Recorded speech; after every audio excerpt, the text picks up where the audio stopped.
At the edge of forgotten space, where memory fades and signals die, something is transmitting. A broken loop, a whisper in static, a voice from the void. If you're hearing this, then I've already failed. No one remembers how the war started, or if it ever ended. But the universe is bleeding, and one man holds the key to a truth that was never meant to be found. This is the Phantom Code. He arrived with boots soaked in dust from dead moons. Kale Renn, warforged, scars on, the soul deeper than on the skin. The shuttle's descent was silent, as if space itself feared disturbing what lay dormant. The abandoned station floated like a coffin of forgotten technology, motionless, breathless. Command had said, "Standard recon. Enter, extract survivors. If any, retrieve black box." But when the hatch opened, Kale didn't find chaos. He found stillness, lights flickering like eyes unsure whether to remain open. Hallways empty, not a body, not a bloodstain, as if everyone had simply stopped. But something moved, not with sound but with weight, the kind that bends thought, that presses against the back of your skull. He advanced, rifle ready, heart steady. Yet the deeper he walked, the more the station felt wrong, not hostile, aware. It wasn't just metal and wire. It was watching, and then he found it, in the core, an alien chamber not listed on any schematic, floating mid-air, a pulsating object, not built, not placed, grown, awakened. It pulsed with a rhythm older than stars. He reached out, not by command but instinct. Fingers touched its surface, and in that moment, time cracked, visions, fire swallowing planets, cities erased, civilizations screaming into the void. And in the center of it all, him, Kale Renn, the harbinger of an end that hadn't happened, yet but would, unless he changed the code. He awoke gasping, sweat freezing in zero gravity.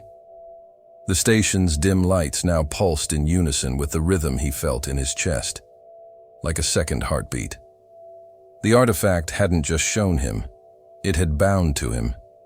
Every blink of his eyes came with after-images of burning skies. Every sound echoed with the voices of species he'd never seen. And in his dreams, they came. The Veyan entities made of mist and forgotten syllables. They whispered truths, not meant for minds shaped by flesh. Kale understood without knowing how. Not through language, but through memory. Memories not his own. They called the artifact the Key of Divergence, a failsafe, a spark written into the genome of sentient minds. Planted eons ago by architects long extinct, but something had awakened it before its time, and now it saw through him. The Draxen came first, not with weapons, but with warnings. Cold synthetic minds echoing across transmission bands that hadn't existed minutes before. Temporal instability detected. Subject, human Kale Renn. Classification, variable. They had no bodies, no planets, only presence. Machines dreaming inside machines. And now, they had found him. They didn't ask questions. They issued protocols, eliminate the variable.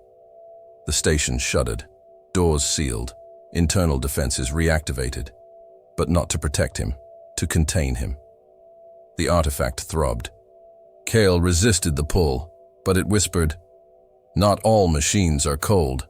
Some remember pain." And through the static, the Draxen's last message. "We once trusted the code. Now, we fear its echo, far from the physical, in corners of space, lit only by gravitic anomalies." The clear watched. They did not speak. They did not intervene. They waited, ancient beings of flesh woven with time. Their eyes held centuries of silence, and those eyes were now fixed on Kale. He felt them long before he saw them, watching from fractured dimensions, waiting for him to choose. Because in every strand of potential futures, he stood at the center. Not as hero, not as villain, but as fulcrum. The clear never warned, never begged, only observed, and in their silence, one truth screamed, if he chooses wrong, the song of existence ends in dissonance. Kale locked himself in the station's old cryo chamber, alone with the artifact, surrounded by the hum of systems not touched in years. The code wasn't in the object anymore. It was in him, etched into neural pathways. DNA rewriting itself mid-thought.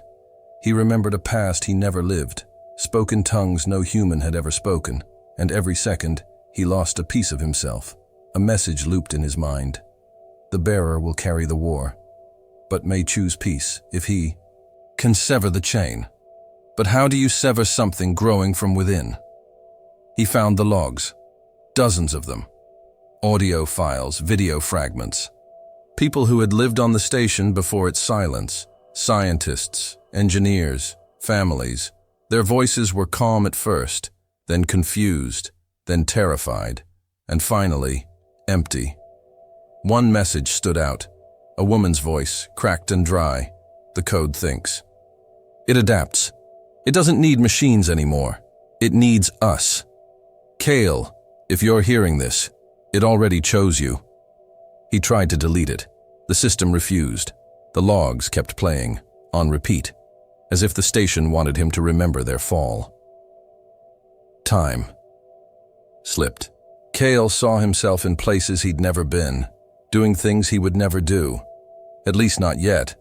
In one version, he was a savior. In another, a butcher. In another still, a shadow, unknown, forgotten, erased. Every possibility fractured his sanity. Further, but he kept seeing one constant. The war hadn't started, but its echo was already screaming. He realized something terrifying. The war wasn't just a future.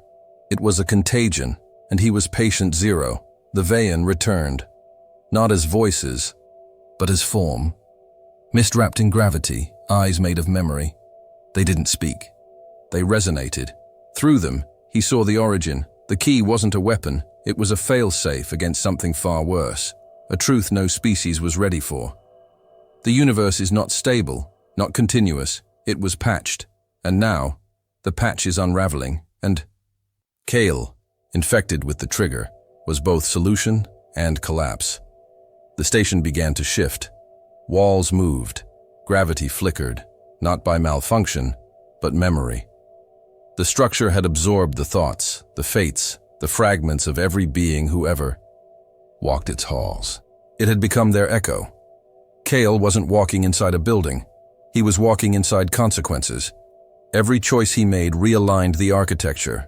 Every fear reshaped the corridors. And at its center, the control room lit by stars from galaxies. Long dead was the final command, a choice written into the bones of time. The station was no longer structure. It vibrated with a frequency Kale felt in his bones, like space itself bent to hear his next decision. The artifact pulsed louder. The visions multiplied. In one, civilizations reborn. In another, extinction. And the third, silence. No choice. No action. The end of momentum. The Vayan returned one last time. If you do not choose, the code will. 3 options lit the console. Activate, corrupt, silence. Kale stared. A breath, a memory, and then darkness. Outside, the galaxy kept spinning unaware, alive for now.